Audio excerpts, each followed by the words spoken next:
video, an intermittent fasting guide. So I'm going to give you all the information you need to know about intermittent fasting to successfully see the results that you're hoping for. So intermittent fasting, we got different variations of fasting. We got the typical one of the 16 hours fasting, 8-hour eating window. Then we got the 20-hour fast and the 4-hour eating window. The most common one is 16-8. So I'm speaking about that one in this particular video. Basically, intermittent fasting is you're going to be having periods in which you're fasting, and then you're going to have an eating window in which you're going to be consuming all your calories in. Biggest benefit of intermittent fasting is this allows you to stick to that calorie deficit. That is the biggest benefit because you're giving yourself a really small time frame to fit a large amount of calories in. So it's going to help you stay satisfied for longer and in turn sticking to that calorie deficit. To make it clear, if your goal is fat loss, you need to stick in that calorie deficit. So consuming less calories than your body needs. Number one, let's speak about what can you drink when you are fasting. So you're fasting, you're feeling a little bit dehydrated. What should you actually drink? So during your fast, you want to be consuming anything that doesn't have any calories in it. So the most typical things that people like to go to is black tea. You got black coffee, which is really great because caffeine is a really great appetite suppressor. So that's a really good one you can go for. But basically anything without any calories, that's what you want to be consuming. So why would you do intermittent fasting and who's it for? So first of all, with intermittent fasting is for anyone, but particularly people that struggle to stick to calorie deficit and people that are looking to lose weight. You would kind of want to avoid intermittent fasting if you're trying to gain weight and bulk up. But the last thing you want to do is restrict yourself to a time period in which you need to consume your calories in.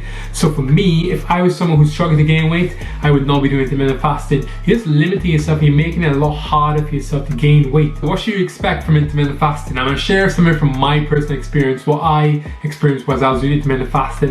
First of all, when you first start doing intermittent fasting, you can expect some kind of hunger pains because initially you aren't used to skipping that typical meal you might have in the morning and essentially restricting yourself to a time frame in which you can consume your calories, because normally on a regular basis we eat calories whenever we want basically. So now you have to restrict yourself and fast for a particular time period. So initially at the start you are going to have some hunger cravings, but they do quickly go, so you don't have to worry yourself so much about it. Something else that's really interesting that you notice about intermittent fasting that I noticed myself personally is you become so less food focused. So you develop an ability to actually fast longer than a particular time frame. For example, say you do a 16-8 and the 16 hours of fast have passed. When it becomes time for you to actually eat, you can actually go longer in the fasting duration, which is really interesting. I didn't expect that when I first initiated intermittent fasting. So the fast actually becomes a lot easier. This is why some people just end up having just one meal a day, one massive meal with all the calories in, just due to the fact that they can prolong the fast even longer. I fasted for my 16 hours or 20 hours, however long it is. How do I break my fast? So it's completely up to you how you break your fast. It is completely preference, but the meal you want to be going for needs to be nutritious. So you want to be going for foods that are high in protein, complex carbs, some fats in there, and of course plenty of fiber, because at the end of the day,